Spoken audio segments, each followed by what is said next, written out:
안녕하세요. 가능성을 절대성으로 바꿔주는 이투스 수능영어 강사 김영률입니다. 자, 오늘 2027 수능영어 커리큘럼을 여러분들한테 소개할 겁니다. 자, 커리큘럼 소개의 핵심 키워드를 하나 좀 알려드릴 건데요. 자, 그 핵심 키워드는 방향입니다. 여러분들이 제일 원하는 절대평가 수능영어 절대평가 학습에 있어서 가장 원하는 부분은 아마 가성비일 거예요.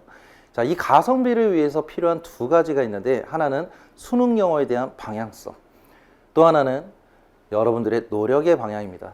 자, 이 두 가지가 왜 중요하냐면 수능 영어가 가는 방향과 여러분들의 노력의 방향이 맞아 떨어져야지만 여러분들이 비로소 원하는 그 가성비를 얻을 수 있기 때문이거든요. 자, 저는 이 가성비를 위해서 수능 영어에 대한 방향과 거기에 맞춰서 여러분들이 어떻게 노력의 방향을 맞추셔야 되는지, 자, 지금부터 소개를 할 겁니다. 자, 먼저 수능 영어가 어떤 방향으로 가는지를 여러분들한테 좀 소개를 해드릴 건데, 자, 평가원장이 두 가지를 좀 얘기를 했어요. 사교육에서 문제풀이 기술을 익히고 반복적으로 훈련한 학생들에게 유리한 문항을 배제했다. 그러니까 결국 수능 영어에 대한 기본적인 기조를 살리겠다, 뭐 원리 살리겠다, 뭐 이런 개념이거든. 또 하나는 이런 얘기도 했어요. 좀 다소 빡칠 만한 얘기인데, 절대평가 체제에서 1등급 비율이 얼마가 되느냐는 의미가 없고 우리 관심사도 아니다. 학생들의 정확한 언어 능력을 측정하는 데 초점을 뒀다. 자, 뭐 보면 굉장히 단호함이 좀 보이기도 하죠. 학생들한테 이렇게 끌려다니지 않겠다, 뭐 이런 취지로도 좀 보일 수 있는데, 그냥 선생님 봤을 때는 약간 이런 것 같아. 조금 난이도 맞추는 게 어렵잖아. 이게 정말 뭐 국어나 수학처럼, 뭐 사실 국어나 수학도 좀 그렇게 난이도를 잘 맞춘다고는 모르겠지만 어쨌든 상대평가잖아요. 근데 영어는 절대평가이기 때문에 난이도 맞추는 게 더 어려워. 더더욱이나 학생들의 학습량이 굉장히 많이 있어서 다들 이렇게 고수준의 그런 영어 능력들을 갖고 있다, 수능 영어에 대한 학습 능력들을 갖고 있다 그러면 난이도 맞추는 것이 그리 어렵지는 않은데, 이게 절대평가라서 학습량이 좀 뒤처지잖아. 그러니까 고학습 능력이 아니라 다소 저학습 능력이 좀 많아. 그래서 난이도 조절하는 게 상당히 좀 어려워요. 그래서 제가 봤을 때는 6월하고 9월하고 그리고 2026, 그러니까 올해지, 6월하고 9월하고의 이 평가원의 문제는 그냥 시도에 좀 불과했다. 그러니까 항상 해마다 난이도 조절이 좀 어려우니까 극상 그리고 극하위 문제들을 출제해서 여러 가지 좀 다양한 시도들을 좀 한 것 같다. 이렇게 좀 다양한 시도를 해서 그나마 난이도를 좀 맞추려고 했기 때문에 사실 난이도에 대한 정확성이 좀 떨어지죠. 그러니까 매년 해마다 절대평가 영어에 대해서 난이도에 대한 말들이 많아. 그래서 지금 평가원장이 한 이 얘기는 선생님이 생각했을 때에는 난이도 정확하게 맞추는 거 어려워. 난 난이도에 안 맞출래. 원래 수능의 기조대로 갈 거야. 라고 좀 단호함을 포장해서 일종의 방어 기제를 좀 포장해서 단호함으로 얘기한 부분이 없지 않아 있지 않을까라는 좀 생각도 들어요. 근데 좀 이면으로 생각해 보면 이렇지. 난이도 조절하는 게 조금 어렵기 때문에 우리는 좀 확고하게 변별을 해야 될 영역은 확실하게 변별을 하겠다라는 또 다짐이기도 하거든. 그럼 그 변별의 포커스가 어디 있는지를 한번 보십시다. 먼저 이제 공통적으로 방금 선생님이 6월, 9월을 좀 얘기를 말씀을 드렸는데, 2024 수능하고 그 다음 2025 수능하고 2026 아직 안 나왔지만, 자, 얘네들이 좀 공통점을 한번 볼게. 자, 2024 수능에서는 4.71%, 그리고 2등급은 18.17%, 그리고 2025 수능에서는 6.2%, 그리고 2등급 이상은 16.35%야. 그러면 이 두 개의 수능을 기준으로 봤을 때 공통점이 있죠. 1, 2등급, 즉 2등급까지가 한 22% 정도가 돼. 그런데 봐봐. 3등급까지 포함을 시키면 대략 한 40에서 45% 정도 걸려요. 42에서 한 45% 정도. 그러니까 상당수 거의 절반에 가까운 퍼센티지거든. 그러니까 3등급이 큰 의미가 없잖아, 변별을 하는 데 있어서. 그럼 이제 평가원이 수능을 통해서 지금 계속 공통적으로 얘기하고 있는 부분은 타깃이 어디다? 2등급이다 라고 보시면 돼요. 그러니까 2등급하고 3등급을 나눈다라기보다 그냥 2등급으로 진입하는 데 어려움을 좀 주겠다, 뭐 이런 취지가 있을 거라고 봐요. 근데 아까 얘기했던 것처럼 난이도 조절하는 것이 굉장히 좀 어렵잖아, 평가원 입장에서. 그래서 여러 가지 2등급을 좀 제한을 시키려고 하다 보니 위에 있는 1등급들이 거기에 좀 자연스럽게 피해를 좀 보는 부분이 없지 않아 있지 않을까 싶어. 올해 아직 뚜껑이 열리지 않았지만 지금 선생님이 수능 해설을 하고 좀 시간이 좀 지났거든요. 그리고 나서 커리큘럼을 좀 촬영을 하고 있는데 지금까지 나와 있는 거는 한 3.8%에서 한 4.2% 정도가 이렇게 좀 집계가 되고 있는 것으로 좀 보여. 그걸로 봤을 때 9월 모평보다 좀 더 어려웠단 말이야. 그래서 1등급들이 좀 피해를 많이 봤을 거야, 여기가. 근데 이제 선생님의 관심사는 여기까지 2등급이 과연 몇 프로가 나올까? 이게 관심사거든. 9월 모평을 기준으로 해도 그래도 20%잖아. 그러니까 20%를 계속 맞춘다라고 한다라면 평가원 입장에서는 별로 안 미안해 할 것 같아. 학생들한테. 자, 이 얘기 잘 들으셔야 돼요. 앞으로도 계속 이런 기조는 이어갈 거야. 2등급까지는 확실히 변별을 하는 코드로 갈 거고 2등급을 확실하게 변별하기 위해서는 어느 정도 1등급에 조금 피해가 가는 한이 있더라도 이건 확실하게 유지를 시키겠다라는 것이 이 평가원의 입장인 것 같아. 이건 이제 2027 수능 영어를 접하는 이제 수험을 곧 예비 수험생이 되는 여러분들이 봤을 때에는 반드시 꼭 참고하셔야 될 내용일 겁니다. 이게 수능 영어의 방향이니까. 자, 또 하나 핵심적인 게 있어. 6월하고 9월하고의 모평을 쭉 보게 되면 6월 모평하고 9월 모평하고 아까 전에 선생님이 뭐라고 얘기했지? 6, 9 모평은 이제는 각각의 등급이나 점수는 의미가 없다. 6, 9 모평에 대한 점수나 그리고 등급 따위는 이제는 의미가 없다. 그러면 왜 중요할까? 6, 9 모평은. 그럼 영어에서는 안 중요해? 그렇지 않아. 6, 9 모평이 더더욱 중요해졌어. 점수나 등급이 아니라 트렌드. 그 다음에 난이도의 방향. 이 두 가지 측면에서 굉장히 중요해졌어요. 자, 선생님의 작년 9월 모평 해설하고 그 다음에 작년 수능 해설하고 꼭 여러분들 참고하시고요. 올해 9월 모평하고 올해 9월 모평하고 올해 수능 해설을 꼭 참고해 보세요. 특히 총평을 꼭 좀 참고해 봤으면 좋겠는데 선생님 총평에서 전년도 9월하고 그리고 그해 년도의 수능하고의 난이도에 대한 배치를 좀 해드린단 말이야. 그러면 난이도의 배치나 이런 것들이 거의 유사합니다. 수능하고. 그러니까 둘을 던져주고 거기에 맞춰서 난이도를 조금 조절을 하고 있다는 얘기지. 그래서 여러분들이 6, 9 모평을 통해서는 반드시 얻으셔야 되는 게 난이도가 어떤 식으로 특히 어떤 유형의 난이도를 변별을 하기 위해서 배치를 했는가 이런 것들을 참고할 수 있는 아주 좋은 그런 기준이 될 것이 6, 9 모평이다. 그 다음에 또 하나는 트렌드. 역시 해설을 보셔야 되는데 선생님이 자 이런 거 나왔어 이런 거 나왔어 이런 거 나왔어 이런 거 나왔어 이런 얘기 굉장히 많이 해줘요. 이만큼 트렌드가 확고하다. 사실 변별을 하기 위해서 수학능력 시험으로 출제가 되는 건 어느 정도 일정 패턴이 존재한다. 그래서 이 패턴 같은 것들에 여러분들이 익숙하셔야 되는데 사실 영어 공부를 되게 무지성적으로 공부를 하기 때문에 그냥 문제 푼단 말이야. 단어 외우고 문제만 풀고. 그래서 패턴 같은 것들을 되게 인식하지 못해. 되게 등한시해. 근데 패턴이 계속 반복되는 것들을 아마 보실 수가 있으실 거야. 그러니까 6, 9 모평을 통해서 당해 연도에 어떤 식의 패턴을 가지고 얘네들을 어떻게 포장해서 시험으로 출제가 될 것인가를 확실하게 정리를 해 두셔야 돼요. 그래서 2027 수능 역시 내년이죠. 내년에 여러분들이 수능을 보실 때에는 6월 모평, 9월 모평이 굉장히 중요해질 거야. 내가 점수와 등급에 꼭 신경 쓰지 말라고 하는 거를 여러분들 꼭 잊지 마셔야 되는 게 예를 들어서 6월 모평이 아주 쉽게 출제가 됐다고 쳐보자. 올해처럼. 그럼 이제 여러분들이 이렇게 생각한단 말이야. 그냥 이렇게 공부를 쭉 해도 수능 때까지는 변함이 없겠구나 라고 생각을 하게 돼. 그러다가 역시 9월 모평처럼 좀 어려워진다. 이렇게 되면 9월 모평처럼 어려워지면 이제 9월 모평 이후부터 이제 제대로 좀 수능 공부를 해봐야 되겠다라고 마음을 먹을 텐데 그러면 시간이 너무 부족하죠. 자, 반대로 한번 생각해 보자. 6월 모평이 반면에 어려웠어. 6월 모평이 어려워지는 순간부터 6월 모평 이후에 이제 영어에 에너지를 쏟으셔야 되는데 그럼 타 과목에 엄청난 영향이 끼칠 거야. 그래서 사실 점수나 등급을 가지고 여러분들이 판단하시면 안 되고 아싸리 그냥 초기부터 계속 꾸준하게 영어를 좀 접하셔야 돼. 선생님이 아까 말씀드렸던 것처럼 가성비가 되게 중요한 거 선생님도 잘 알거든.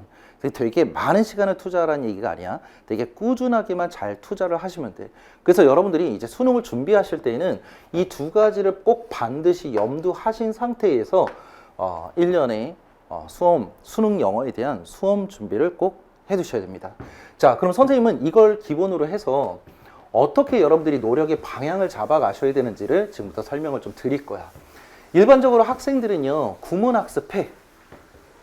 그리고 구문학습 끝나고 나면 독해 기본과정 밟아. 그리고 나서 유형에 대한 연습을 해. 그리고 나서 모의, 실험, 그러니까 실전 연습을 하게 되겠죠. 실전 모의 연습을 하게 되겠지. 그리고 수능 시험장에 들어가. 근데 한번 생각해 보세요, 여러분. 대부분 구문 끝내놓고 독해 끝내고 유형학습 끝내고 모의 연습 끝낸단 말이야. 근데 이 과정이 사실 수험생한테만 적용되는 건 아니지. 여러분들이 고등학교 1학년 때부터, 아니 좀 빠르게는 중학교 1학년 때부터 밟았던 과정들이야. 그러니까 무슨 말이냐면 그냥 구문 끝내놓고 독해 끝내놓고 유형 끝내놓고 모의 연습 끝낸다 그러면 오랜 시간을 꼭 쏟으셔야 돼. 오랜 시간이 필요해. 플러스 상당히 많은 노력이 필요해. 많은 노력이 필요한데 여러분들한테는 뭐가 없어? 시간이 없어. 영어는 절평이잖아. 영어한테만 이렇게 많은 시간을 쏟을 수가 없어. 그러니까 무지성적으로 그냥 구문 끝내놓고 독해 끝내놓고 유형 학습 끝내놓고 모의 연습하신다. 그러면 이런 현상들이 벌어져. 왜 나는 구문 학습 끝내놓고 해석을 하는데 그럼에도 불구하고 해석이 자꾸 안 되지? 그러니까 이런 자꾸 궁금증이 생겨. 안 되거든. 막상 구문책 한 권 제대로 딱 끝내놓고 독해를 딱 들어갔는데 독해를 들어가니까 독해에서는 구문책에서 보던 것과는 좀 달리 말을 졸라 어렵게 해. 아니 왜 하필 영어는 이렇게 말을 졸라 어렵게 하는 거야? 이런 의문들이 생겨. 그러면 이제 둘 중에 하나야. 그냥 가보자 라고 생각하는 친구들이 있고, 아니면 아직 구문이 온전하지 않아서 기본 과정 끝냈으면 어드밴스까지 끝내놓고 어드밴스까지 끝냈는데도 안 돼. 그러면 이걸 몇 회 계속해서 반복적으로 돌려줘야 되겠구나 라고 생각들을 하고 계속 반복적으로 볼 거야. 독해는 나가지도 못하고 시간은 계속 흘러가겠지. 그만큼 여러분들 대비하는 독해나 유형풀이나 또 실전 모의를 대비할 때에는 시간이 많이 부족해지겠죠. 이게 악순환이야. 그럼 반면에 또 이런 것들이 있죠. 나는 구문이나 독해는 어느 정도 좀 돼. 그래서 풀이법 같은 것들을 좀 배우고 싶어. 그래서 풀이법을 배워. 근데 풀이법을 배운 만큼 내가 적용이 잘 되든가? 안 된단 말이야. 하다 보면 되겠지 하고 계속 하는데 안 돼. 수능 날은 여러분들을 기다려주지 않죠. 될 때까지. 그 자리에서 계속 멈춰 있습니다. 그럼 가면 갈수록 수능 날은 점점 더 가까워질 거야. 그럼 여러분들은 되어지지 않은 상태로 계속 하겠지. 아마도 불안하겠죠. 같은 방법으로 푸는데 어쩔 때는 맞고 어쩔 때는 틀리는 것 같아. 자꾸 틀려. 내가 좀 감으로 풀어서 그런가? 왜 같은 유형을 계속 반복적으로 틀리게 되지? 왜 안 바뀌지? 이런 현상들이 계속 벌어지게 되죠. 하다 보면 될 거야. 하다 보면 될 거야. 라고 생각해. 모의고사 풀면 시간이 부족해. 계속 시간이 부족해서 선생님하고 상담을 계속 받아. 선생님, 저는 뭘 하면 시간이 부족하지 않을 수 있을까요? 아직 물이 안 끓어서 그래. 조금은 더 열을 가해줘야 돼. 이런 얘기 계속 반복적으로 들어. 그럼에도 불구하고 나는 자꾸 시간이 줄지 않아. 이런 현상들이 계속 반복되죠. 자, 그러면 맞아요. 됩니다. 언젠간. 오랜 시간 또 많은 노력을 투자하게 되면. 근데 여전히 계속 얘기하지만 이렇게 되려면 자연스럽게 돼야 돼. 즉 자연스러운 익숙함이 생기려면 이 자연스러운 익숙함을 위해서 엄청나게 많은 시간과 많은 노력을 투자해야 돼요. 그럼에도 불구하고 여러분들은 그냥 무지성적으로 구문, 독해, 유형, 실전 모의 이렇게 커리를 쭉 가게 됩니다. 새해 연도가 시작을 했고 N수생들도 마찬가지야. 새로 시작하니까 이번엔 될 거야 라고 생각하고 하지만 여전히 중반 이후가 지나고 나면 같은 현상을 겪게 돼. 정말 여러분들이 생각하는 것보다 되게 많은 양을 투자를 하셔야 되거든. 상식적으로 한번 생각해봐. 부동의 1등급을 받고 있는 친구들이 1년 만에 가능했는가를 생각을 해보세요. 이런 친구들 중학교 1학년 때부터 해서 최소한 5년을 해온 친구들일 거야. 그치? 그 이상 했던 친구들도 있을 거고. 그 시간을 1년 동안에 게다가 영어에만 쏟을 수도 없는 환경이 이 환경에서 적은 시간 투자하면서 이게 가능하다고? 사실 자연스럽게 익숙해지기까지는 엄청나게 불가능한 환경이죠. 그럼 어떻게 만들어줘야 돼? 자연스럽게 안 되면 인위적으로 만들어줘야 돼. 그렇지 않으면 결국 이런 현상이 벌어져. 부익부 빈익빈 될 놈 될 이런 현상이야. 똑같이 구문으로 시작하고 연초에서부터 구문, 독해, 유형, 모의 이런 공부를 하고 있음에도 불구하고 계속 될 놈 될이야. 원래 될 놈이 되는 거고 또 원래 잘했던 놈이 계속 잘하게 돼. 자, 이런 현상을 막아야 되겠지. 그래서 선생님은 이걸 인위적으로 좀 바꿔주기 위해서 자연스러운 익숙함이 아닌 조금 인위성을 부여를 해줄 거예요. 그러면 여러분들한테는 단축이라는 게 생기겠지. 그래서 선생님이 노력의 방향이 중요하다라고 얘기하는 거야. 여러분들, 자, 우리 노력하지 않는 친구들은 논외 대상이야. 그런데 노력을 하고 있는데도 불구하고 내가 어떤 차도가 없을 때는 그 방향이 맞지 않는 거죠. 노력 자체가 중요한 것이 아니라 노력의 방향이 중요한 겁니다. 그 노력의 방향을 선생님이 제시를 해드릴 거야. 자, 봐봐. 선생님의 커리큘럼은 이렇게 진행이 돼요. 프리퀄로 시작을 해서 에피소드 1, 에피소드 2, 그 다음에 피날레 이런 최종 과정으로 끝나게 됩니다. 왜 선생님은 이렇게 뭐 기본 이런 식으로 시작하지 않느냐? 물론 선생님도 자 이런 커리 과정을 비판하는 것이 아니고 선생님도 이런 과정으로 가. 그런데 이 사이에 어떤 방향성, 노력의 방향성을 맞춰야 되는지를 지금부터 설명을 좀 드릴 거야. 왜 프리퀄 에피소드 1, 에피소드 2, 그 다음에 피날레 이런 식으로 지금 선생님이 준비를 했냐 하면 절대평가로 바뀐 다음에 영어는 전부 다 똑같이 시작하지 않아. 자신의 준비되어 있는 상태에서부터 언제든지 자기한테 필요한 것들만 채울 수 있는 그런 과목이 됐기 때문에, 그럼에도 불구하고 성적이 나올 수 있는 그런 과목이 됐기 때문에 에피소드 1, 에피소드 2 과정부터 이렇게 쭉 준비하는 친구들도 있을 거야. 주로 상위권의 학생들이 있지. 그래서 자신한테 맞는 에피소드를 선택하시면 돼. 그런데 우리가 앞에서 이런 기본, 구문이나 이런 과정들처럼 아직 기본이 좀 부족한 친구들이 있죠. 자, 이런 친구들한테 아까 선생님이 얘기했던 것처럼 많은 시간 그리고 많은 노력을 투자해야지만 자연스럽게 익숙해질 만한 것들을 인위성으로 바꿔주는 과정들, 이런 거를 선생님이 프리퀄로 준비를 했어요. 자, 어떻게 준비 과정을 여러분들한테 어떤 식으로 훈련을 시켜드릴 건지를 지금부터 설명을 해드릴 거야. 아까 선생님이 던졌던 궁금증들 있지. 자, 궁금증을 다시 한번 생각해 보자. 구문학습을 끝냈는데 왜 해석은 여전히 어려울까? 왜 영어는 말을 복잡하게 할까? 자, 이걸 아시려면 영어의 기본적인 속성을 알고 있어야 돼. 자, 봐봐.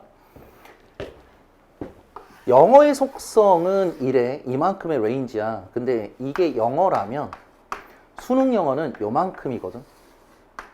자, 이만큼의 속성만 아시면 돼. 이게 수능 영어의 시험이라는 측면이죠. 자, 영어와 수능 영어의 공통점을 가지고 이거를 문제화시킨 것이 수능 영어야. 그럼 이 수능 영어, 그냥 영어의 특징이 아니라 수능 영어의 특징은 뭐냐? 일단 기본적으로 영어의 특징에서부터 출발하게 되는 거는 맞는데, 자, 영어라는 것이 숲에서 나무로 진행되는 방향이야. 이게 무슨 말이냐면 보통 영어는 우리말 어순하고 좀 달라. 그러니까 이 말도 되게 지겹다. 어순이 다르다는 말 정말 많이 들었지. 그냥 단순히 어순이 다른 걸 얘기하는 것이 아니야. 그냥 선생님도 그냥 어순이 달라가 아니라 어떻게 다른지를 지금부터 설명을 하는 거야. 숲에서 나무로 들어가게 되는데, 즉 다시 말해서 영어는 중심 의미부터 먼저 설명을 해주고, 그리고 그러니까 되게 급한 불부터 먼저 꺼준다는 얘기예요. 그리고 나서 부연 설명과 추가 설명들을 덧붙여서 상대방으로 하여금 가장 궁금했던 것들 먼저 풀어주고 그 다음 순차적으로 궁금한 것들을 풀어주는 이런 식으로 나열을 해. 이건 문장도 마찬가지고 글도 마찬가지야. 전부 다 똑같아. 또 개념부터 얘기하고 그 개념을 풀이해주는 방식이에요.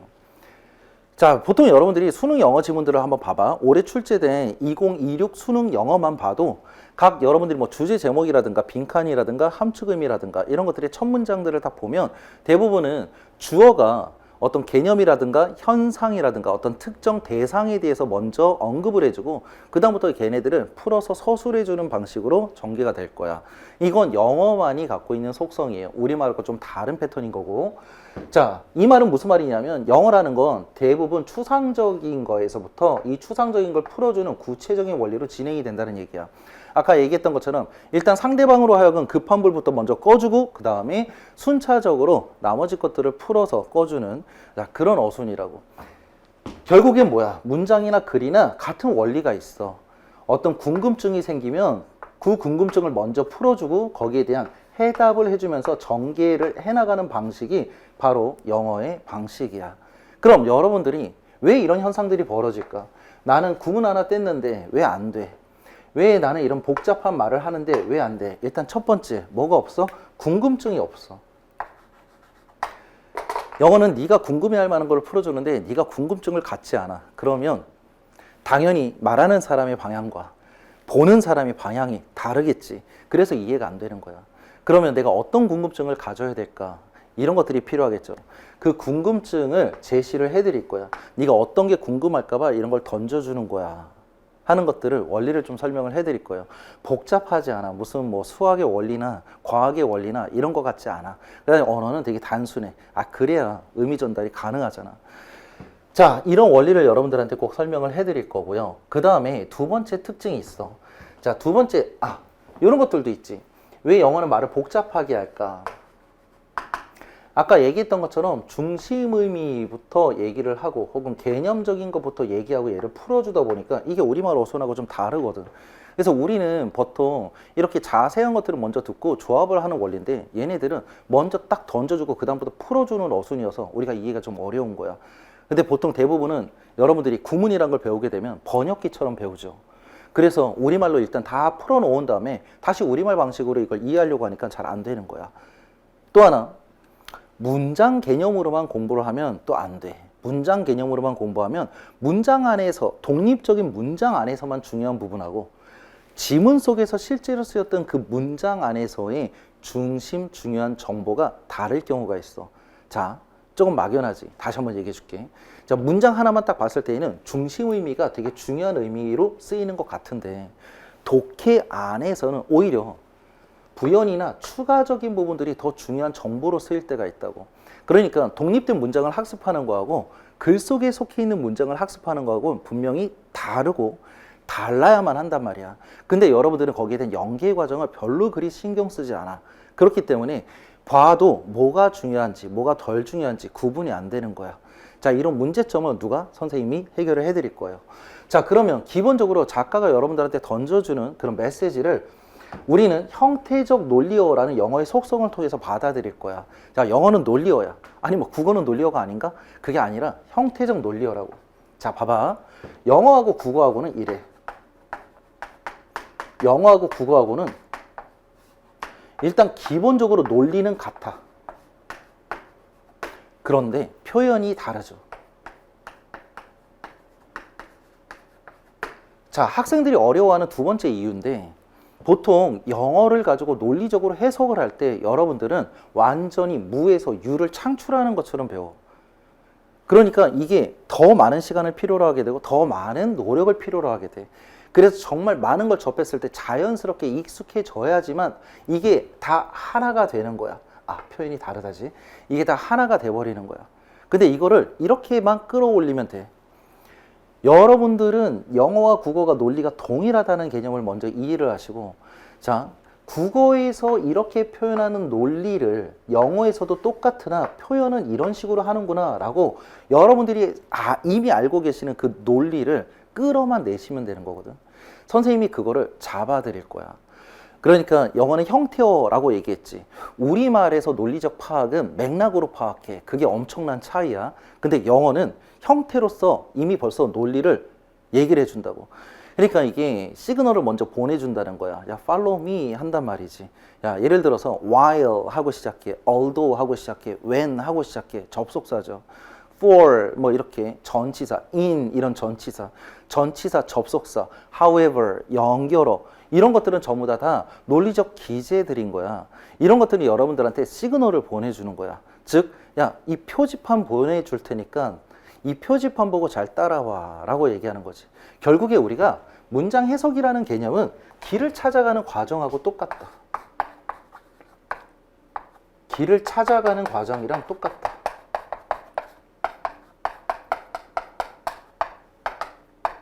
다만 내비게이션이 없어. 그냥 여러분들한테는 표지판만 있어.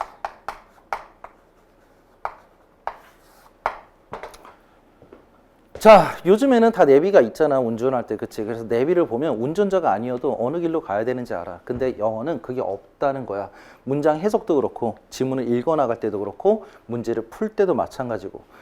그럼 이제 어떤 표지판, 우리는 내비가 없으니까 표지판을 보고 가야 되는데, 어떤 표지판을 봐야 되며, 그리고 그 표지판을 어떻게 활용해야 될까? 이게 되게 중요하지. 선생님이 그걸 제시를 해드릴 거예요. 보통 이런 것들은 인위적으로 바꿔주지 않으면 정말 많은 시간, 많은 투자를 해야지만 자연스럽게 몸에 뵐 수 있어.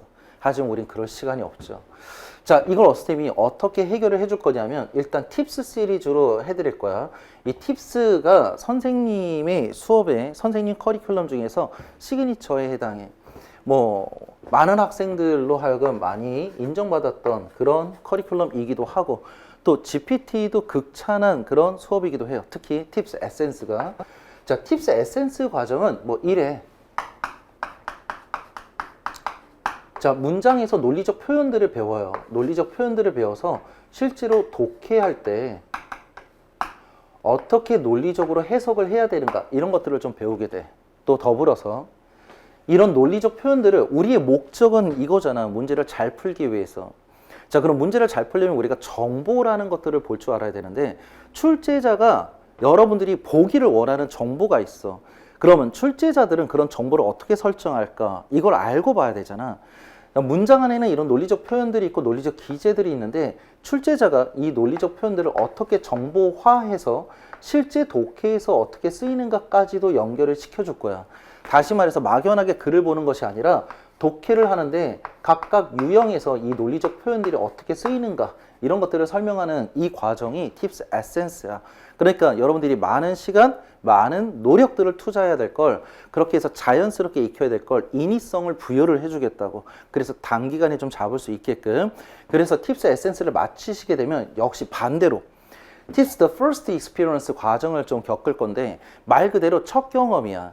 우리가 문장에서 독해로 들어가는 연습을 했잖아. 즉 관계를 이해를 한 거거든. 그러면 실제로 독해 지문에서 여러분들은 이 표현들을 처음으로 경험할 줄 알아야 돼.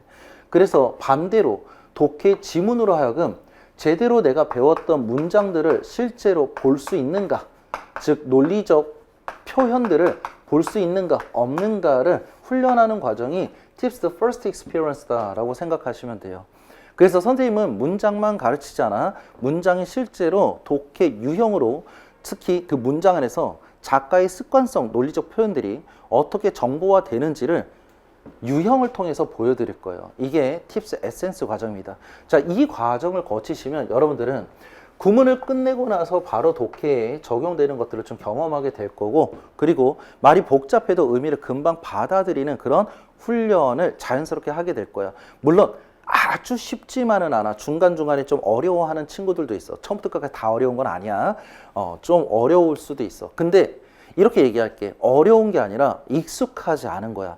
왜냐하면 정말 자연스럽게 익혀야 되는 걸 인위성을 부여했잖아. 그러니까 내가 평상시 다루던 것이 좀 아닌 것뿐이야. 그러니까 어렵다라고 생각하지 말고 익숙하지 않은 거다라고 생각을 하고 그건 선생님이랑 같이 해나가면서 충분히 해나갈 수 있다고. 그래서 이 과정을 겪고 나면 이 두 가지는 꼭 반드시 해결이 될 거라고 선생님은 확신해. 근데 이런 친구들이 있지. 선생님 저는요. 문장의 구조 자체도 모르는데 이 과정을 지금 제가 소화할 수 있을까요? 라고 생각하는 친구들이 분명히 있을 거야. 그래서 선생님이 이 프리퀄 단계 이전에 제네시스라는 단계를 하나 만들었어. 그러니까 우리 프리퀄에 들어가는 약간 좀 히어로물의 세계관 같지, 그지? 난 히어로니까. 자, 이런 제네시스의 기본 단계 과정을 먼저 좀 설명을 해줄게. 얘는 거의 노베이스를 위한 과정이다 라고 생각하면 돼. 그러니까 정리 좀 해주자면 보통 이런 거 있잖아. 나는 문장 구조는 어느 정도 좀 알 것 같아. 그래도 조금은 읽을 수는 있을 것 같아. 근데 익숙하지 않아. 조금 더 빨리 익숙해지고 싶어. 그래서 이 두 가지를 꼭 해결하고 싶어 하는 친구들은 그냥 팁스 에센스부터 쭉 들어가시면 돼요. 그런데 이런 거 있잖아. 나는 문장 구조도 잘 모르겠고, 그냥 반은 알고 반은 모르는 것 같고, 뭔가 좀 필요해 하는 친구들이 있지. 이런 완전 노베이스는 SG 워너비라는 이 단계부터 시작하시면 돼. SG 워너비의 수준은요, 거의 초등학교 6학년 정도의 수준이야. 이 SG 워너비를 통해서 여러분들이 어떤 문장력을 확 키우려고 하는 의도가 전혀 아니야. 아까 전에 선생님이 그랬지. 보통 영문장은 궁금증을 가지고 답변을 해주는 게 원리야 라고 얘기를 해줬잖아. 이 원리에 대해서 설명해 주는 것이 바로 SG 워너비야. 그러니까 이게 20강인데 딱 보면 20강을 언제 끝내 할 수도 있는데 그냥 쭉 들으면서 나가도 돼. 문장 수준이 너무 떨어지기 때문에, 너무 단문장이기 때문에 그냥 이런 원리구나 하고 쭉 수업만 들어줘도 충분해. 그리고 약간 그때그때마다 집중해서만 잘 들어줘도 원리 하나는 제대로 파악할 수 있으니까 듣는 것만으로도 원리가 충분히 파악될 수 있다는 거. 자, 이렇게 해서 원리를 깨우쳤잖아. 그러면 센턴스 포커스 알파 오메가로 들어가시면 돼요. 이 원리를 이제 본격적으로 문장에다가 적용하는 편이야. 얘네들은 좀 수능 기출 문장들이기 때문에 그렇게까지 아주 쉽지는 않아. 그렇다고 또 아주 어렵지는 않아. 충분히 해나갈 수 있거든. 그러니까 노베이스 중에서도 SG 워너비를 좀 떼고 들어온 친구들은 좀 쉽게 접할 수 있을 거고, 센턴스 포커스 알파 오메가 과정은 이런 친구들도 괜찮아. 지금 3등급 정도 나왔는데 그래도 문장 구조는 좀 빠르게 한번 정리를 좀 해보고 싶어 하는 친구들도 여기 센턴스 포커스 알파 오메가를 학습하시면 아마 맞을 수 있을 겁니다. 자, 그리고 선생님 어법 기본은 어떻게 좀 맞출 수 있어요? SG 워너비에서 기본적인 어법하고 수능에서 단골로 출제되는 아주 간단한 개념 정도는 배울 수 있어. 이것도 역시 어법 문제를 위한 개념이라기보다는 그냥 여러분들이 필수적으로 알고 계셔야 될 어법까지 이제 어법 정도를 담아놨기 때문에 SG 워너비 정도 그리고 센턴스 포커스 알파 오메가 정도를 마치시면 그래도 내가 문장 구조는 어느 정도 알겠다 이 정도야. 근데 여기서 주의하셔야 될 거, 문장 구조는 어느 정도 알겠다. 내가 좀 보고 해석을 어떻게 해봐야 되는지는 적용 한번 해봐서 알겠다. 근데 아직은 여전히 익숙하지 않아 라는 생각이 들면 그건 당연한 거라고. 거기서 멈춰 있으면 한없이 몇 개월 동안 계속 멈추게 되니까 멈추지 말고 20days로 들어오시면 돼. 자, 20days를 좀 설명을 할 때 필요한 게 이거야. 해석에 대한 관점의 전환. 아까 전에 선생님이 잠깐 얘기를 했었지. 독립적으로 문장을 해석하는 거하고 맥락적으로 문장을 해석하는 거하고는 정말 달라.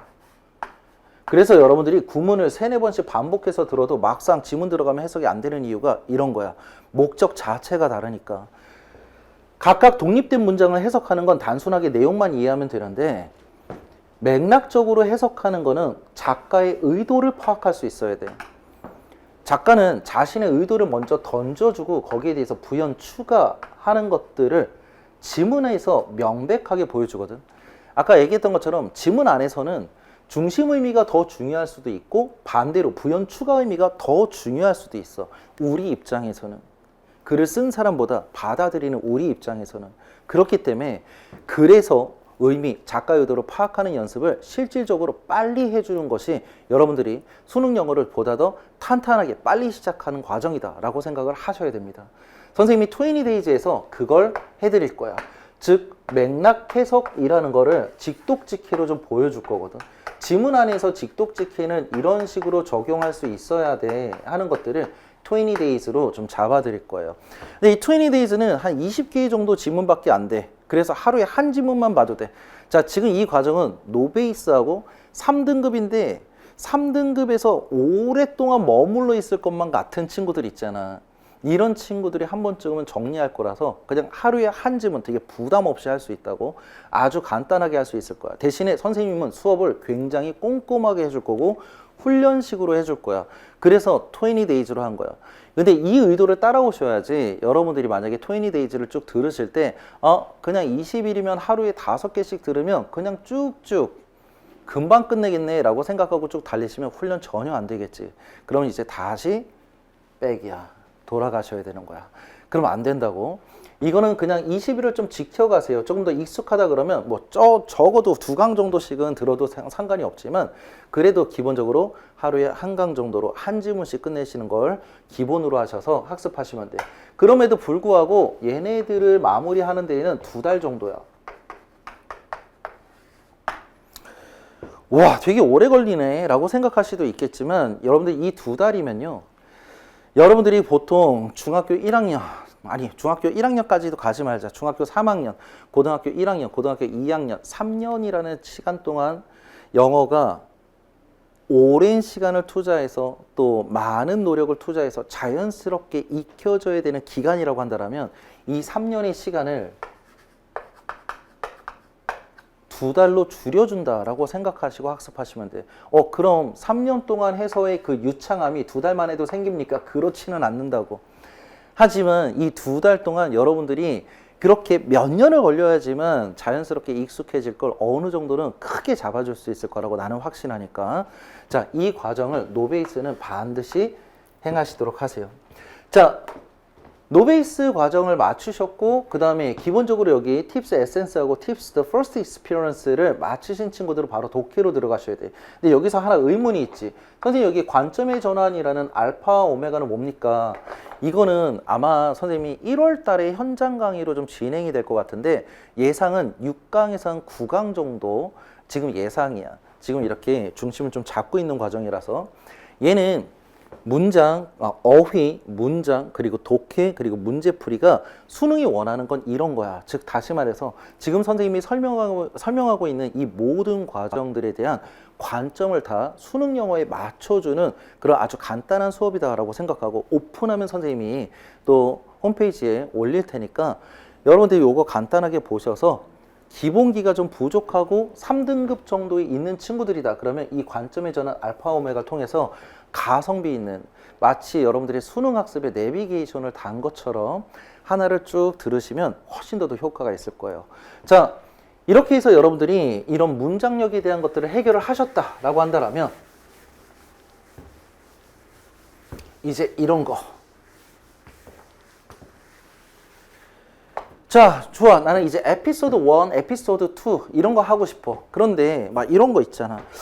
좀 하기가 두려워. 나도 유형별 문제풀이 같은 거 고등학교 2학년 때 혹은 N수생들 같은 경우에는 작년에 그러니까 올해지 올해 한 번쯤은 배워봤어. 그럼에도 불구하고 내가 배운 풀이법 나는 잘 적용이 안 되던데 하는 친구들이 있을 거야. 자, 이것도 왜 안 되는지 한번 진단을 해보자. 일단 학습에 대한 관점의 전환이 필요해. 다시 말해서 여러분들 학습의 기준이라는 게 필요합니다. 여러분들은 유형이 어떻든지 간에 그냥 같은 방식으로 읽으세요. 읽으세요가 아니고 읽고 있다고. 이게 문제라고. 왜 그러냐면 봐봐, 이건 선생님의 생각이 아니야. 출제 매뉴얼에는 각 유형마다 글의 개념을 기반으로 해. 다시 말해서 그 유형 자체에 대한 능력을 묻는 것이 아니라 그 유형 뒤에 숨어있는 글의 개념을 묻는 거야. 다시금 얘기하지만 이건 나만의 생각이 아니라고. 출제 매뉴얼에 있어. 예를 들어서 순서 배열이나 문장 삽입형 같은 경우를 보면 출제 매뉴얼에는 자, 다음 유형은 즉 순서 배열은 글의 일관성을 측정한다 라고 써져 있어요. 그럼 글의 일관성이라는 걸 알고 있어야 되겠지. 뭐 문장 삽입도 마찬가지야. 다음 유형은 글의 일관성을 측정한다. 무관한 문장 찾기는 글의 통일성을 측정한다. 이런 식으로 출제 매뉴얼에 언급이 되어 있어. 그러니까 결국 수능에서 필요한 건 뭐다? 개념이다. 근데 항상 원리 개념을 얘기하면 영어의 원리 개념이 필요해 라고 생각하는데 정말 많이 필요한 거야. 이게 수능 영어의 방향이니까. 그래서 여러분들 꼭 개념이란 걸 제대로 알고 가셔야 되는데 또 앞에서도 얘기했던 것처럼 이 개념 자체가 그리 막 복잡하고 어려운 게 절대 아니거든. 근데 이 개념을 꼭 알고 계셔야 되는 이유는 뭐냐면 이 개념을 통해서 출제자는 원하는 정보를 만들어. 그리고 여러분들은 수험생 입장에서 출제자가 원하는 이 정보를 볼 수 있어야 돼. 그리고 이 정보를 가지고 다시 독해에다가 적용할 수 있어야 돼. 결국 정보를 보는 거, 그리고 독해에 활용하는 거, 그래서 문제를 해결하는 과정, 이런 것들을 연습하는 것이 바로 풀이법이라는 거야. 근데 여러분들은 이게 이 정보라는 게 어떤 개념에서부터 출발하는지도 모르는 상태에서 그냥 적용만 하려고 하니까 잘 안 되는 거지. 선생님이 해주는 역할은 개념과 정보와 적용 간의 관계를 설명할 거예요. 그래서 왜 그렇게 해야 되는가를 설명을 해드릴 거예요. 자, 두 번째, 출제가 되는 패턴이 존재합니다. 여러분들 수능 해설을 꼭 보고 오셨으면 좋겠는데, 수능 해설에서 수능 해설뿐만이 아니라 9월 모평 해설, 6월 모평 해설, 그리고 작년 수능, 작년 6월, 작년 9월 어느 해를 봐도 다 마찬가지일 거야. 선생님이 자, 이런 거 나온다고 그랬어, 이런 거 나온다고 그랬어, 이런 거 나온다고 그랬어, 근데 나왔지? 라는 얘기들 많이 해드립니다. 게다가 올해 해설은요, 선생님이 아예 챕터로 나왔던, 챕터로 했던 그런 패턴들이 그대로 출제가 돼서 아예 그걸 띄워놓고 수업을 했어요. 그러니까 수능 영어라는 건 패턴을 전혀 감출 만한 그런 마음이 없어. 이미 패턴을 다 드러내주는 시험이다 라고 생각하시면 돼. 근데 그 패턴을 포장하는 것이 평가원 입장이겠지. 그럼 여러분들은 어떤 걸 학습하셔야 돼? 그 포장된 패턴을, 포장을 뜯어내고 그 안에 있는 패턴을 보는 연습을 하셔야 돼. 이것도 역시 마찬가지겠죠. 패턴을 보고, 그리고 패턴을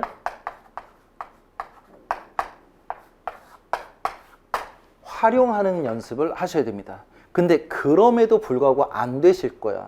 왜냐하면 여러분들은 알기만 하거든. 자, 봐. 영어는 단순하게 암 가지고는 안 돼. 반드시 훈련이라는 게 필요해. 그래서 이 훈련이라는 거를 어떤 방법으로 훈련해야 되는지도 알고 있어야 되고, 또 이 방법을 실제로 누군가와 같이 한번 해보셔야 돼. 즉, 실행을 해보셔야 돼. 훈련법을 아셔야 되고 훈련을 같이 실행을 해보셔야지만 비로소 여러분들은 자기 주도를 할 수가 있어. 물론 얘들아, 훈련이란 것 자체는 개인의 몫이야. 근데 앞서서도 얘기했었지만, 내가 만약에 여러분들한테 야, 이렇게 그냥 접근하는 거야 라고 그냥 수업만 하고 끝내버린다 라고 한다면, 여러분들은 역시 어떻게 이거를 내 것으로 가져가야 되는지를 한참 헤맬 거야. 그러다 보면 여전히 오랜 시간이 필요할 거고 많은 노력이 필요할 거야. 자연스러워질 때까지. 하지만 우리는 뭐가 없다고? 시간이 많이 부족하다고요. 그렇기 때문에 실패하는 거지. 그래서 선생님은 수업에서 끊임없이 얘기를 해줄 거야. 자, 이런 문제들은 이런 개념에서 이런 정보를 보도록 하는 거니까 이런 정보를 이렇게 봐서 이렇게 활용할 수 있게끔 이렇게 훈련할 수 있어야 돼. 그리고 이렇게 훈련을 실행할 수 있어야 돼 하고 같이 실행해 줄 거예요. 그럼 그걸 토대로 해서 여러분들은 그대로 적용하시면 돼. 그럼 여러분들이 시행착오를 줄여줄 수가 있겠지. 이런 게 가성비야. 무슨 말인지 알겠어? 자, 이런 과정을 해주는 커리가 바로 SOA CS하고 MVP DB 과정이다 라고 생각하시면 돼. SOA CS 과정은요, 에피소드 1에 해당하는 과정인데 비로소 이제 본격적인 유형편으로 들어간다 라고 보시면 되는 거거든. 자, 유형편에서 SOA CS는 글읽기의 기본 과정을 배울 거야. 그리고 여기 안에서의 대의, 함축, 어휘에 대한 유형의 패턴을 잡을 거예요. 근데 선생님, 글의 기본은, 글읽기의 기본은 뭘 배웁니까? 자, SOA CS 누가 어느 커뮤니티에 이렇더라고. 막 커리큘럼의 이름 가지고 딴지를 좀 걸더라고. 근데 이게 SOA CS의 의미를 좀 풀어줄게. 얘는 The Secret of Absolute Reading 이란 뜻이에요. 절대 독해의 비법이란 뜻이지. 그럼 CS는 뭡니까? 코너스톤이란 뜻이야. 코너스톤은 이제 여러분들 어떤 토대, 건물 같은 거 올릴 때 큰 기둥이 되는 그 아래에 있는 토대를 코너스톤이라고 얘기해. 즉, 여러분들의 글 읽기의 기본 토대가 되는 과정, 이게 실질적인 독해의 비법이다라고 해서 SOA CS라고 이름을 지은 거야. 이 과정에서 여러분들이 주제를 어떻게 잡아야 되는지에 대한 글 읽기의 기본을 배우시고, 그 다음 대의, 함축, 어휘, 편에 대해서, 이 유형들에 대해서 패턴과 그리고 선지, 선별법 이런 것들을 배울 거야. 그리고 여전히 선생님은 그 안에서도 훈련법을 알려드릴 거고 같이 훈련을 실행해 보기도 할 겁니다. 그 다음 MVP DB는 the most vulnerable problems야.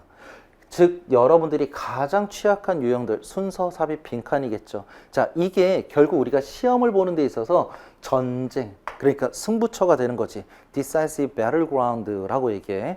이 승부처를 보는 유형들을 배운다라고 해서 MVP DB예요. 여기는 당연히 고난도 유형이고 순서, 삽입, 빈칸에 대한 패턴을 좀 잡아 드릴 겁니다.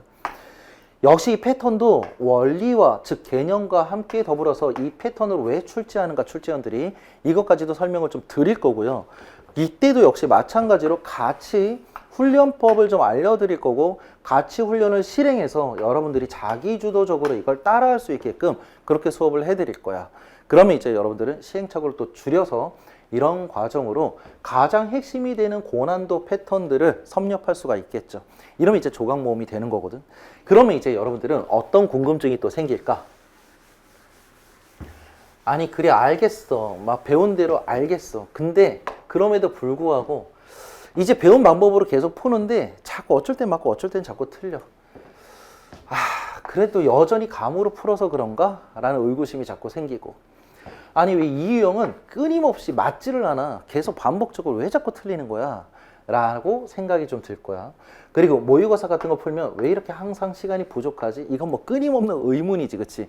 맞아, 이것도 역시 처음에 얘기했던 것처럼 정말 자연스럽게 해결이 될 수 있는 문제야. 근데 수능은 우리를 기다리지 않잖아. 그래서 시간을 줄일 수 있어야 돼. 어떻게 줄일까? 자, 비로소 수능 영어가 시험이라는 속성에 여러분들이 맞추셔야 되는데, 자, 시험이라는 속성은 출제자 입장을 생각해야 돼. 출제자 입장. 출제자 누구야? 평가원이지. 자, 출제자들은요, 단순하게 능력, 그러니까 그냥 능력만 평가하지는 않아요. 오직 능력만 이렇게 평가하지는 어이쿠야. 오직 이렇게 평가하지는 않는단 말이야. 아, 나 화나는 거 아니야. 오직 이렇게 평가하는 것이 아니야. 그러니까 봐봐. 여러분들은 감각적으로 훈련할 수 있어야 돼. 되게 무지성하게 문제를 푸는 것이 아니라. 근데 아까 이런 거 얘기했었지. 아, 내가 감으로 풀어서 그런 건 아닐까? 이런 거 있잖아. 근데 선생님은 감으로 풀라고 얘기해. 웃기지. 아니, 왜 다른 선생님들하고 반대로 얘기해? 아니야. 똑같은 얘기야. 똑같은 얘기인데 이런 거지. 다른 선생님들이 쓰시는 감이라는 표현하고 선생님이 쓰는 감이라는 표현은 조금 구분을 하려고 하는 거야. 보통 이 감이라는 거에는 느낌도 좀 포함이 되잖아. 근데 이 느낌이라는 거 자체는 근거가 없어. 명확하지 않아. 그냥 묵은 거. 그냥 내가 정말 느껴지는 대로만 가는 거. 이게 보통 선생님들이 말씀하시는 감으로 풀지 마라는 말씀하고 똑같을 거야. 근데 선생님은 감으로 풀어라고 얘기하는데 감이 맞아 라고 얘기하는 이 감은 뭘 가지고 얘기하는 거냐면 직관적 감각을 얘기하는 거야. 직관적 감각은 뭐랑 좀 비유가 되냐면 운동선수들이 이렇게 운동했을 때 몸에 밴 걸로 이렇게 시합해서 자연스럽게 묻어나오는 이런 과정들, 이걸 직관적 감각이라고 얘기하거든. 우리도 언어라는 과목을 시험장에서 자연스럽게 녹아내려면 직관적 감각이라는 게 필요해. 이 직관적 감각은 일단 기본 틀이라는 게 필요하겠지. 사고의 메커니즘이 필요하다는 거야. 운동선수들이 신체의 메커니즘이 필요하듯이 우리도 사고의 메커니즘이라는 게 필요해.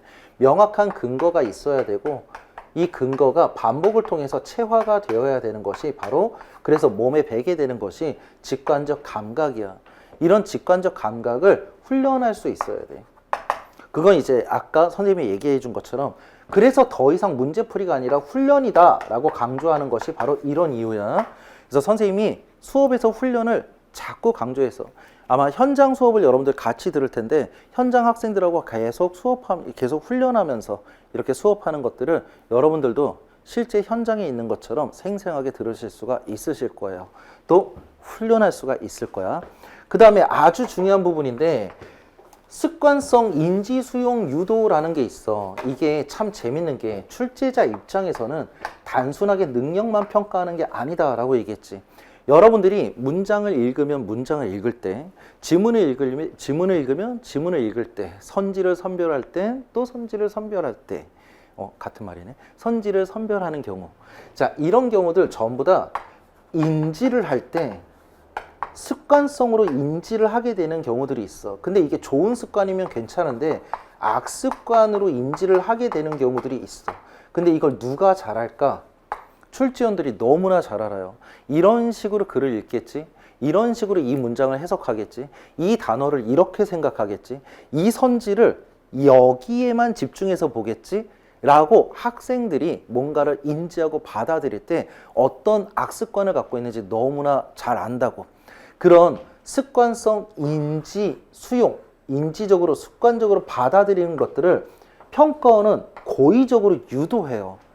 그래서 선생님이 여러분들이 이렇게 막연하게 공부해서 틀리는 이유들을 이런 평가원 입장에서 야, 평가원은 너희들이 이런 악습관을 갖고 있어서 이런 걸 자꾸 자극하니까 이런 걸 자꾸 피해야 돼 하는 것들을 가르쳐 드릴 겁니다. 역시 자연스럽게 익숙해지고 자연스럽게 터득할 만한 것들을 인위성을 부여해서 특히 훈련을 부여해서 여러분들한테 그걸 시간을 단축시켜 줄 거라고. 자, 이보다 구체적으로 어떻게 단축시켜 줄지를 얘기해 주는 사람은 어디 있어?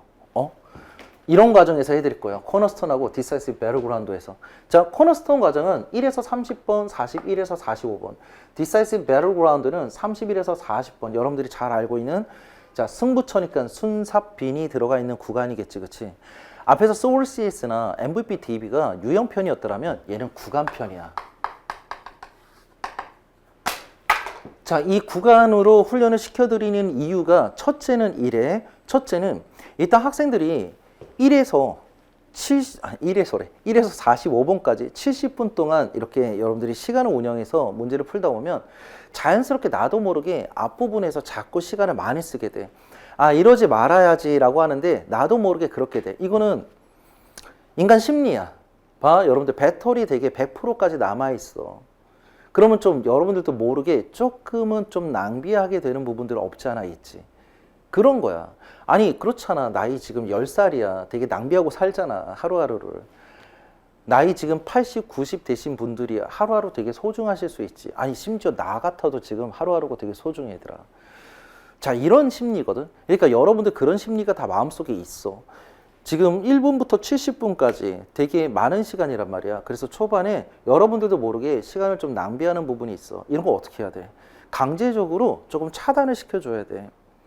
강제적으로 차단을 시켜주기 위해서 이렇게 하프로 나눠서 여러분들한테 훈련을 좀 시켜드리는 거야. 다시 말해서 우리가 여기 있는 순사빈에서 승부를 보셔야 되기 때문에 여기서 시간을 꼭 확보를 해줘야 되는 거거든. 그래서 여기서 시간을 좀 단축을 시켜줄 거야. 그래서 코너스톤 과정이 엄청나게 중요해. 그러니까 보통 얘를 2등급 이상 되는 학생들, 그러니까 부동의 1등급이 아니라면 2등급 정도를 받고 있는 2등급 선에 있는 친구들, 1, 2등급 왔다 갔다 하는 친구들까지도 반드시 들어야 되는 과정이야. 특히 시간을 어떻게 해서 세이브 할까도 물론이거니와 앞에서 선생님이 얘기한 틀리는 이유들, 악습관을 여기 안에 있는 문제의 핵심 유형들에서 좀 잡아드릴 거고, 또 이렇게 해서 시간을 세이브하는 훈련을 했으면 여기에서 승부를 봐야 되겠지. 여기서도 빠르고 정확하게 문제를 푸는 방법과 동시에 또 순삽빈, 문단요약, 또 무관한 문장 찾기까지도 틀리는 이유와 악습관을 잡아드릴 겁니다. 그래서 구간 훈련을 통해서 여러분들이 시간도 세이브하고 내가 틀리는 이유들을 먼저 인지하면서 그걸 수정하고 보완하는 그런 과정으로 훈련을 시킬 거기 때문에 여러분들이 궁금해했던 자꾸 틀리는 이유, 내가 자꾸 감으로 풀어서 불안했던 것들을 한 번에 다 해결을 해드릴 겁니다. 역시 시간도 세이브가 될 거고.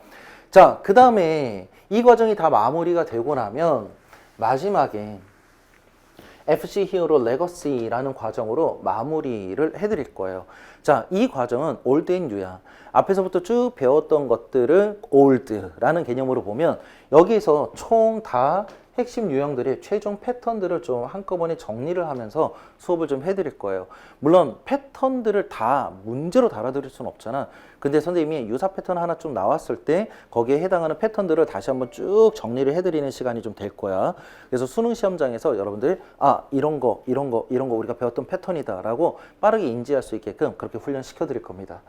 또 지금까지 디사이시브 배틀그라운드 코너스톤을 통해서 여러분들이 틀리는 이유, 악습관 이런 것들을 다시 한번 좀 인지하고 정리하면서 한 번 더 주의할 수 있게끔 이렇게 좀 잡아드릴 거거든.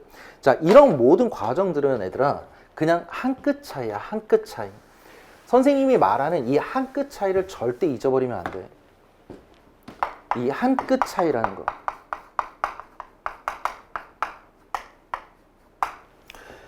여러분들이 모의고사 같은 거 풀어보고 또 사설 모의고사 특히나 이런 것들 좀 풀어보고 교육청 모의고사 풀어보고 하면 이런 거 있죠.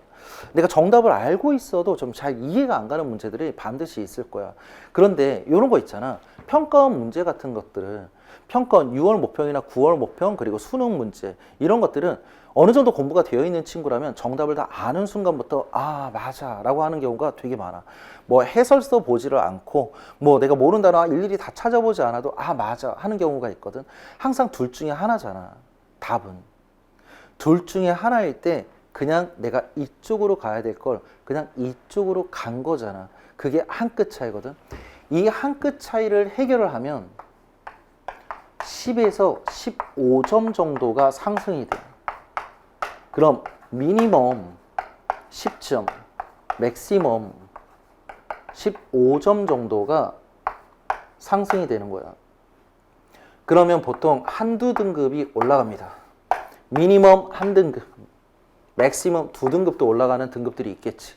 자, 이 한 끗 차이 과정을 선생님이 코너스톤, MVP DB, 코너스톤, Decisive Battleground, 그리고 FC 레거시까지 하프 모의고사에서부터 풀 모의고사 과정에서 특별히 더 많이 강조를 할 거야. 그런데 있잖아. 그럼 이 과정만 들으면 돼? 그렇지 않겠지. 앞에서 얘기했던 것처럼 어느 정도 기본이 좀 앞에서부터 선생님이랑 같이 훈련하면서 되었지만 폭발하지 않는 친구들한테 얘기를 해주는 거예요. 방향을 바꿔줄 거니까 잘못된 방향을. 자, 이렇게 해서 여러분들은 제네시스부터 혹은 어떤 친구들은 프리퀄부터 어떤 친구들은 에피소드 1부터 해서 쭉 따라오겠죠. 그렇죠? 이런 과정을 겪으시면 거치시면 여러분들이 지금 우려로 했던 이런 많은 시간 투자해서 또 많은 양을 투자해서 자연스럽게 익숙해지기까지 정말 힘든 과정들을 다 회복할 수가 있을 거야. 그럼 원래 얘기했던 부익부, 빈익빈, 될 놈 될 과정들을 우리 이렇게 한 방에 날려버릴 수가 있어. 그리고 누구든지 올 2등급 이상을 받을 수 있고 최대로 1등급을 원하는 친구들 당연히 맥스로 1등급도 찍을 수 있을 거라고 확신합니다. 자, 추가적인 에피소드를 좀 설명을 좀 드릴게요. 추가적인 에피소드가 있는데 에피소드 3가 있고 에피소드 4이 있어요. 에피소드 3는 어법에 관련한 건데 10분어법이야. 10분어법에 일단 그래머 포커스 알파 오메가라는 이제 10분어법이 있는데 얘는 좀 개념을 잡아드리는 거예요. 일단 10분 동안 투자하시면 돼. 매일같이 10분 동안 투자하시면 90개 정도의 개념이 있습니다. 한 개당 10분이야. 어렵지 않아.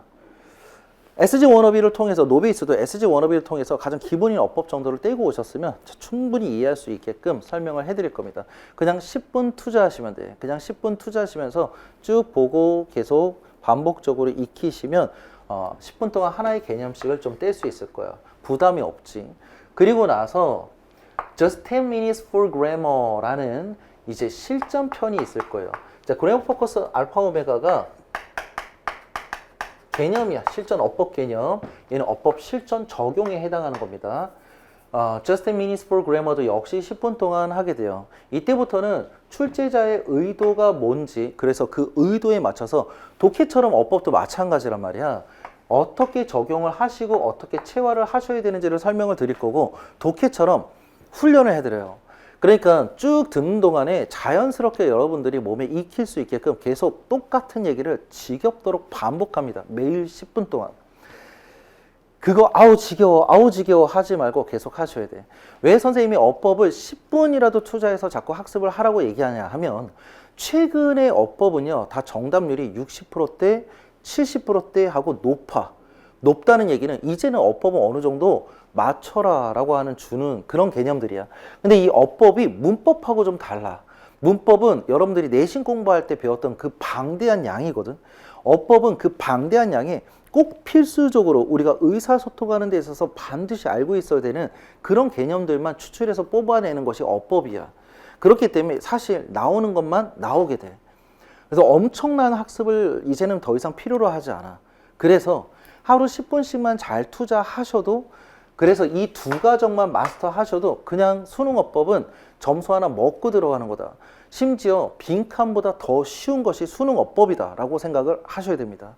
자, 이 과정으로 여러분들 어법 마스터 시켜드릴 거고, 자, 에피소드 4 과정은 EBS 수능 특강에 대한 EBS 수능 특강을 해드릴 건데, EBS 수능 특강에 영어를 해드릴 거예요. 수특 영어의 파트 1하고 수특 영어의 파트 2를 해드릴 건데, 자, 전부 다 수능을 기본 베이스로 해서 설명을 해드릴 거면서 중간에 내신 어떤 식으로 나올지도 설명을 해드릴 거야. 아마 이제 선생님 그 강의 후기에 EBS 강의 후기를 보면 내신 점수 상당히 많이 올랐다, 심지어 모의고사 점수도 올랐다 하는 친구들도 있어.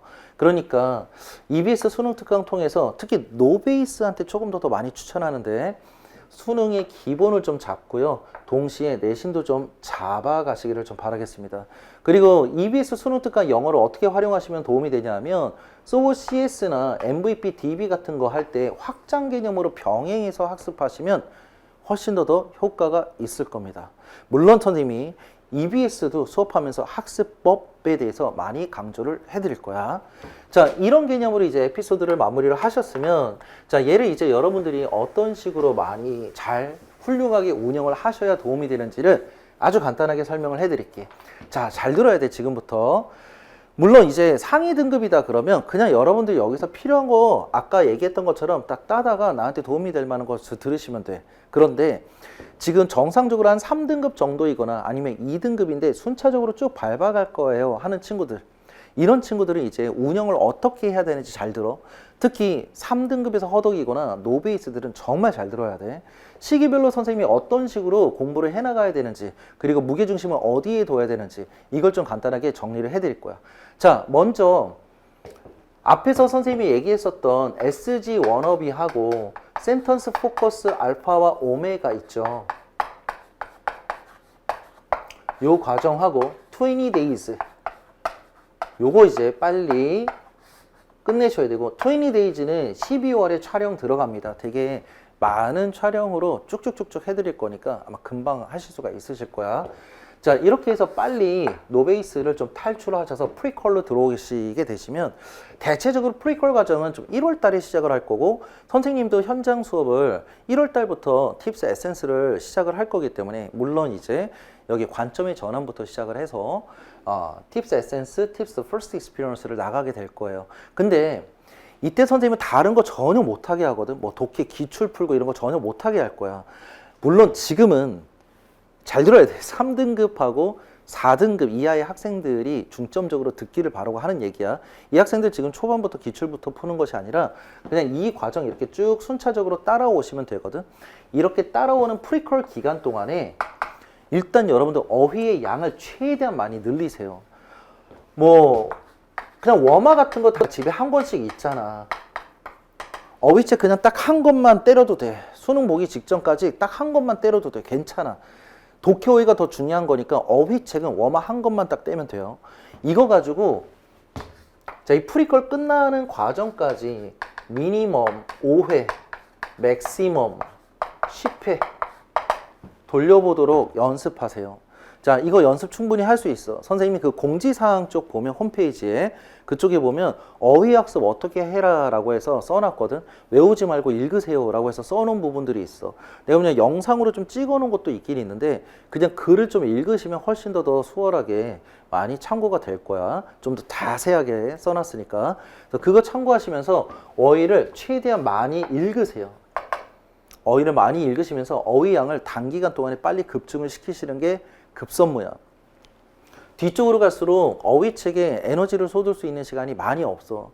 경험적으로 알잖아. 특히 N수생들은 더 잘 알지. 그러니까 초반부에 어휘의 양을 많이 늘리시는 데 포커스를 두시고, 해당하는 학습은 이것만 잘 하시면 돼. 자, 이거 운영법, 프리퀄 운영법 좀 설명해 줄게. 자, 팁스 에센스가 너무 중요해. 팁스 에센스는 몇 번 좀 반복이 돼야 되는데, 이런 친구들이 있어. 에센스를 막 계속 반복한 끝에 그 다음에 퍼스트 익스피리언스 들어가는 친구들이 있거든. 이러면 좀 손해예요. 시간은 별로 없다고 그랬지, 그치? 그래서 팁스 에센스를 끝내고 팁스 the first experience를 들어갈 때, 이때 팁스 에센스를 반복해 주는 거야. 근데 이 팁스 에센스를 어디까지 계속 반복해 주냐 하면 짧게 조금씩 시간 내서 소어 CS가 끝날 때까지도 계속 반복하면 되니까 이때부터 시작하면서 시간 날 때마다 계속 반복하시면 돼요. 물론 선생님이 이때 OT 영상 이제 촬영할 때 팁스, 에센스를 어떻게 활용하셔야 되는지도 찍어서 드릴 거니까.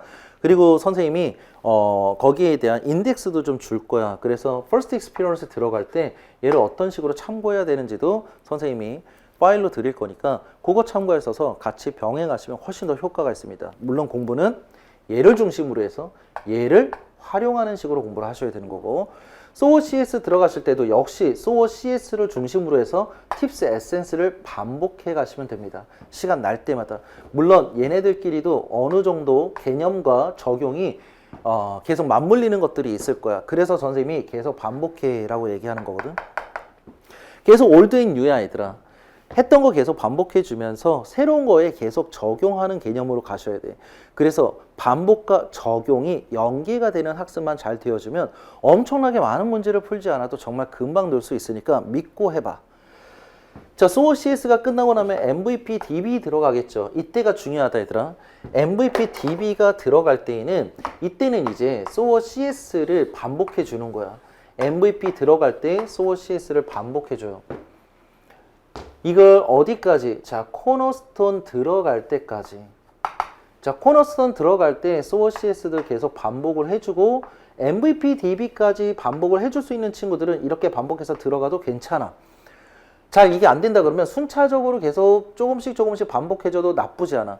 선생님 여기 소어 CS나 MVP DB를 왜 그렇게 자꾸 강조합니까? 반복을. 이 반복의 이유는 두 가지가 있어. 하나, 여러분들 자꾸 망각하거든. 망각 못하게 하려고.